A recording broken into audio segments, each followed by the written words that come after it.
Okay, let's make a start. Today we're going to be talking for about an hour. I'll talk for about half an hour and then we'll have about half an hour of questions. And it's in sort of about 5 parts. I'll talk a little bit about the gravity of the situation in relation to climate change, and a bit about what we can do in terms of energy, transport, buildings, land use. Not much about community engagement, but you're already engaged with Beth and the Hereford Green Network on that. When people talk about the melting of the ice caps, it often sounds very distant, but if we move to an ice-free world, it means that sea levels rise, and they rise to at least 80 metres above their current level, which takes them up to nearly the top of the tower of Hereford Cathedral. So most of Herefordshire would be under the sea, certainly most of the productive agricultural land and most of our towns. So an ice-free world has very local implications, and of course it would make billions of people homeless and many other things. Anyway, and I'm sure most of you are familiar with these kind of charts. This one I think is very good because it has the last 450,000 years or so, the relationship between atmospheric carbon dioxide concentrations to global temperature to sea level rise. And there's a straightforward sphere, the warmer the planet gets and that sea levels rise. There's a slight delay on sea level rise, well, and slight delay on temperature rise. But for the last 10,000 years or so, during the Holocene, when it's been comfortable for humanity to evolve into a very successful species, we've had more or less stable carbon dioxide at about 350 parts per million, 385 sometimes, fluctuating a little bit. But now we're up to 420 parts per million, and that's entirely due to the burning of fossil fuels and other anthropogenic causes. And that is already raising temperatures and beginning to raise sea levels. And sea level will keep rising for some while, even if we stop emissions tomorrow. This is the temperature charts for 195 countries over 117 years. These wonderful graphics produced by Ed Hawking from Reading University, just showing how the average temperature has warmed by a degree or so as we see it going from the blue to the red as the last century and then through the 20th century and the first 20 years of the 21st century. We see all countries are increasing, but it varies year by year and country by country. There's all sorts of variables there, but the overall trend is absolutely overwhelmingly the planet is warming.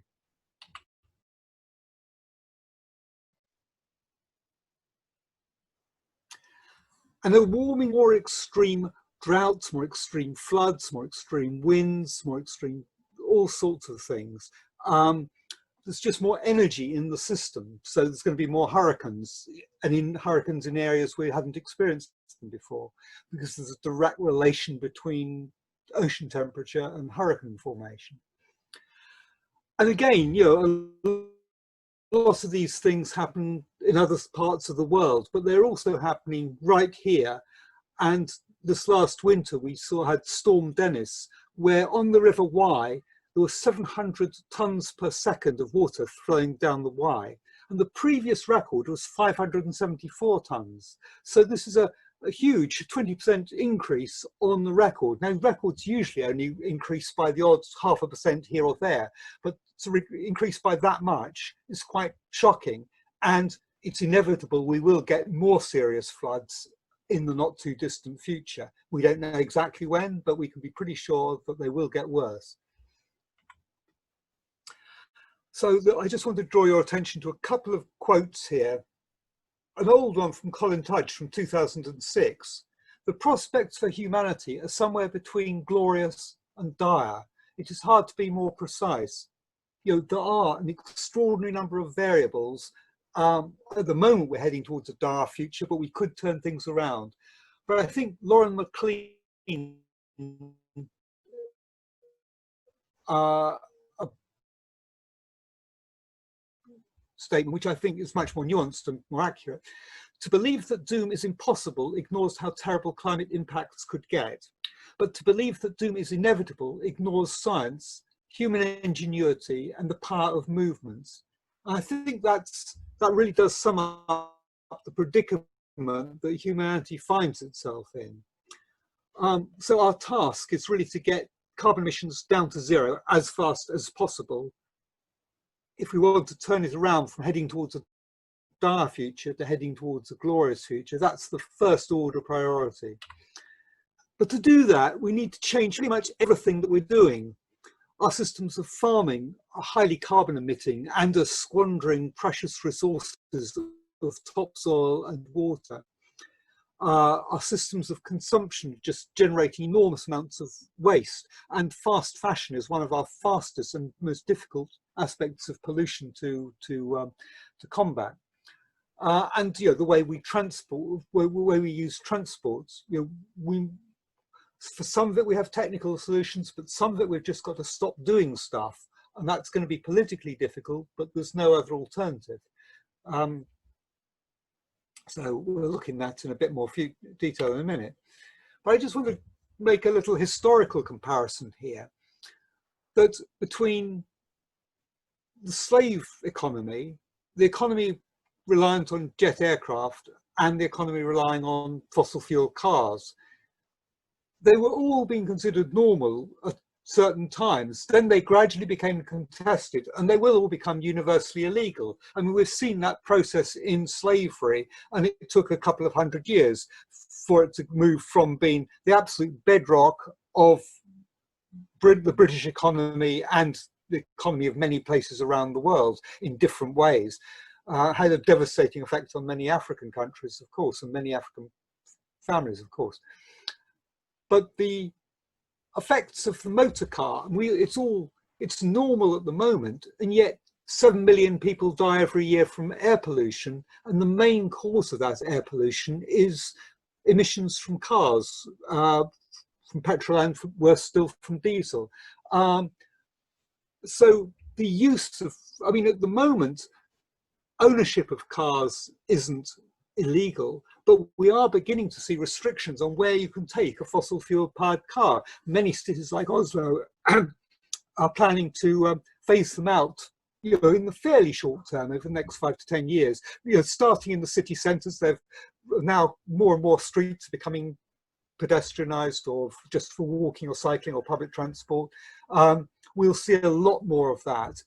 And we have to think of our cars in the same way we think about the slave economy. It's something which just has to stop, and we have to work out ways of transforming our economy so we're not dependent on creating so much pollution and so much death and destruction.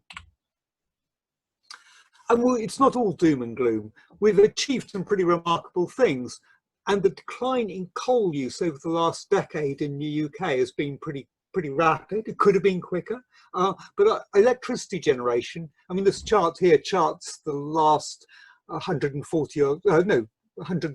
years or so, from 1920 till 2020. And you can see how for that first, up until about 2005, electricity usage was going up and up. But then over the last 10 to 15 years, first it plateaued and then it's been coming down, and that's really good news. And if we'd had a serious energy efficiency and energy conservation policy, we could have got that falling overall size of the mountain to come down more rapidly, and that would have been really good. But we've also done something else which is really good. We're ramping up renewables, so solar and wind power are taking up more share.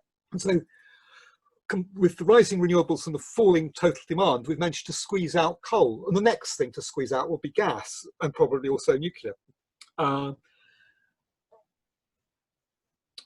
But the electricity is the easy bit.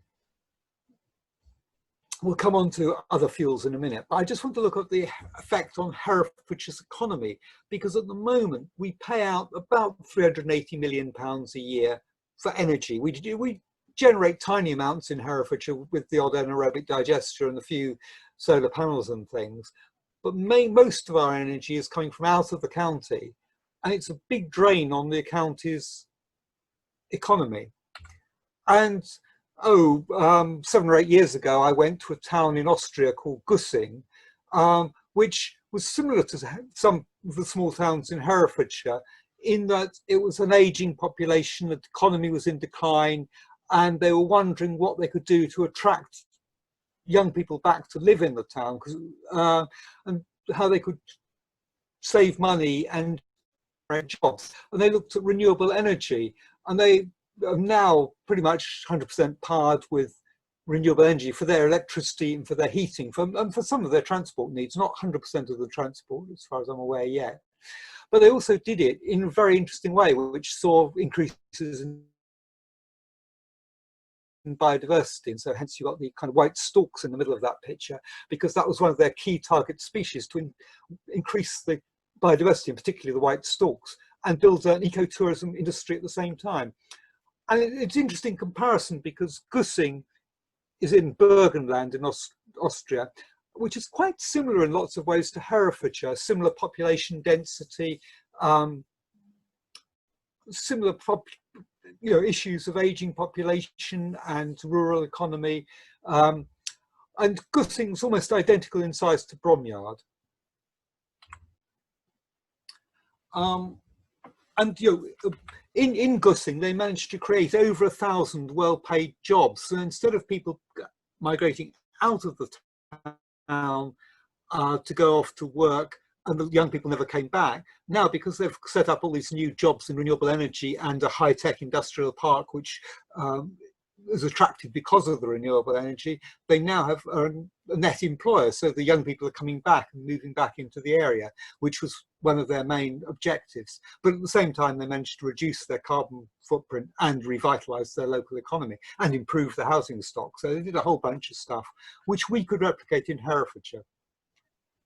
And yeah, we've done some remarkably good things. I mean, back in 2011, Leominster Community Solar was one of the first community solar cooperatives in the UK. And some of us I know on this Zoom call today are members of it. And soon the Share Energy are going to be introducing something called the Big Solar Co-op.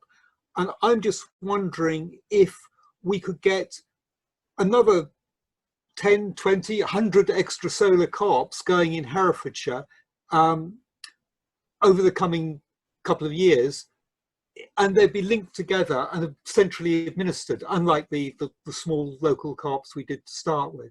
So anyway, that's something to talk about later in the discussion.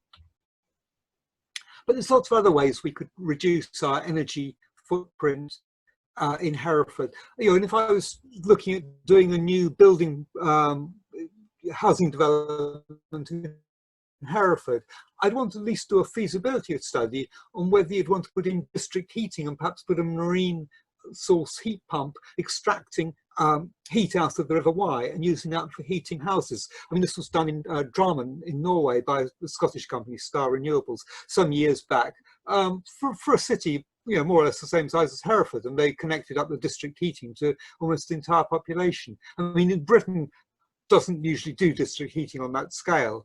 And it may be that the economics are tipping against district heating as renewable energy, renewable electricity gets cheaper relative to renewable heat. So there's lots of variables to look at, but I think we should be certainly looking at non-fossil fuel based systems of heating.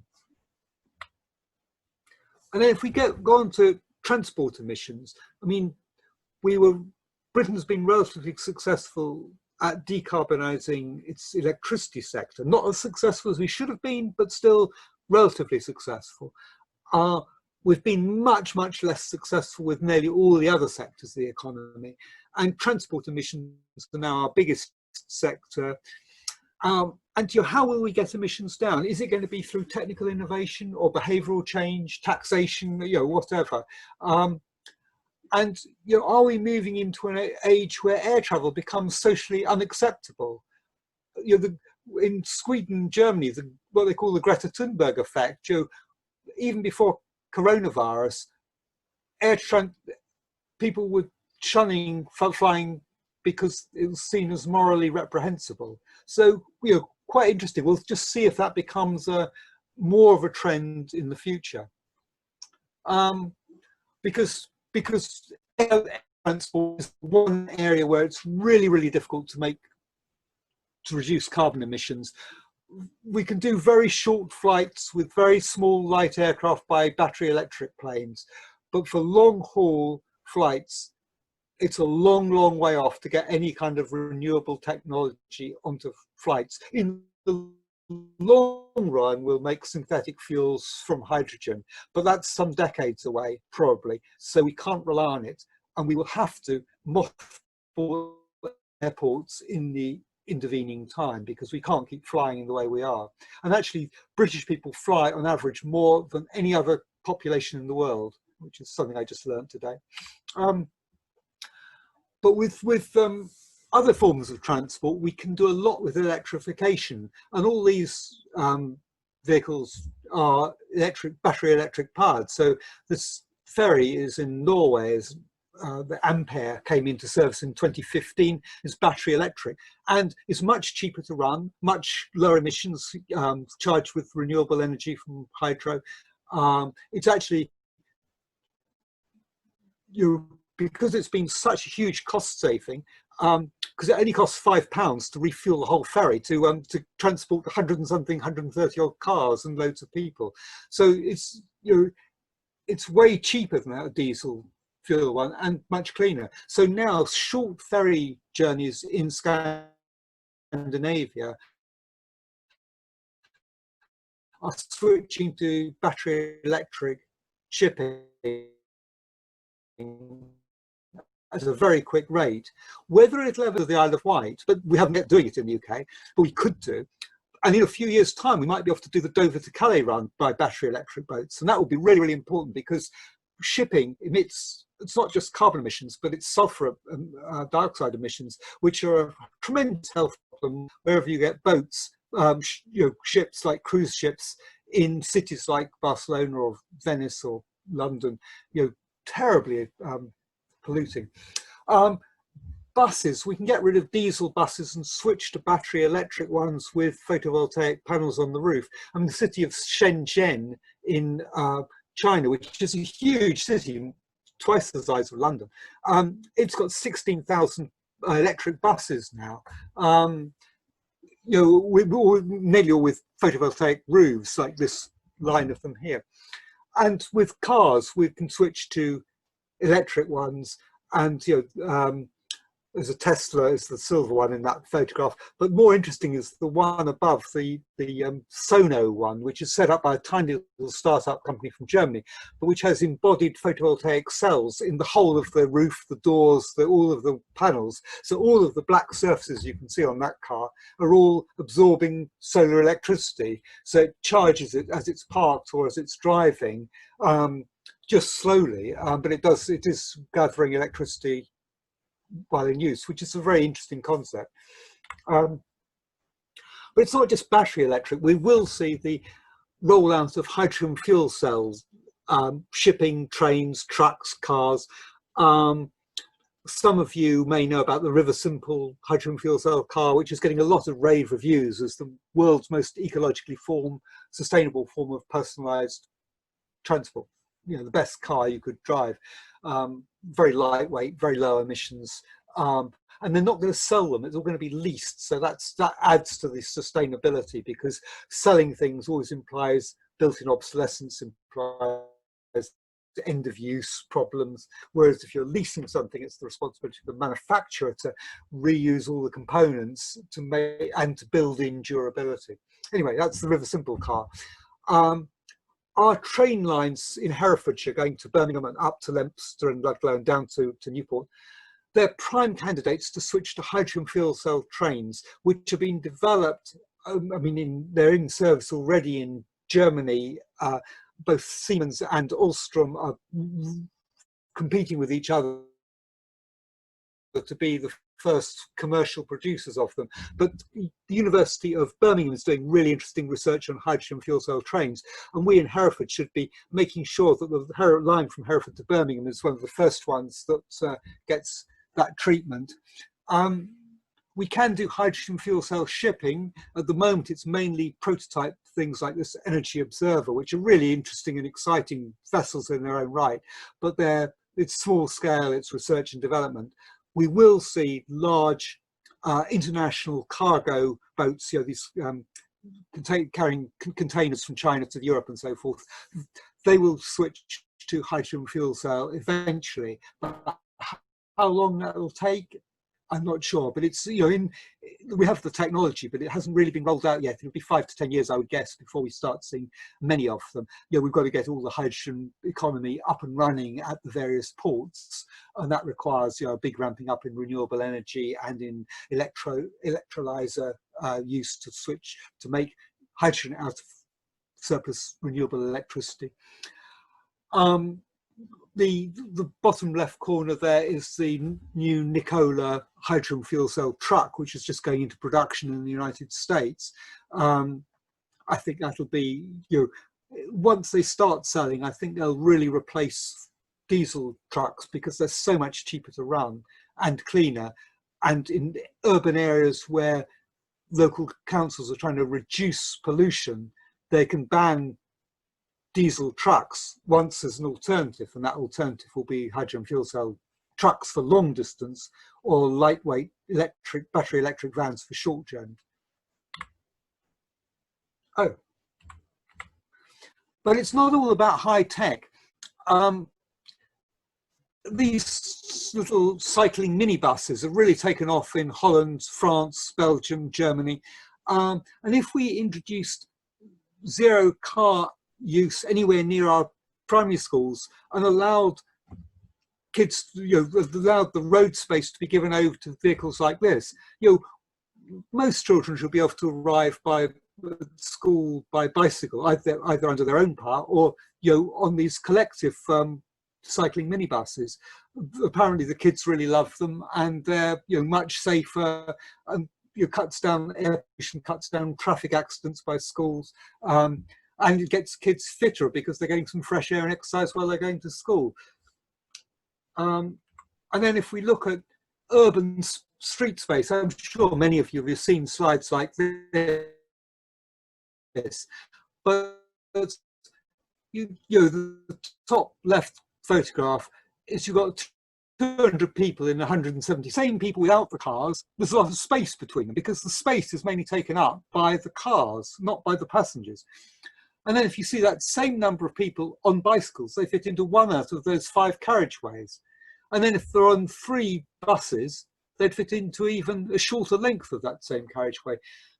And one of the things we've found in the post-COVID world is that particularly we need more space for walking and cycling, and we just simply can't afford to give so much space to cars, whether they're electric, hydrogen fuel cell, petrol or diesel. We need to get cars out of cities, particularly in big cities, and we're seeing this beginning to change in cities like Paris, Madrid,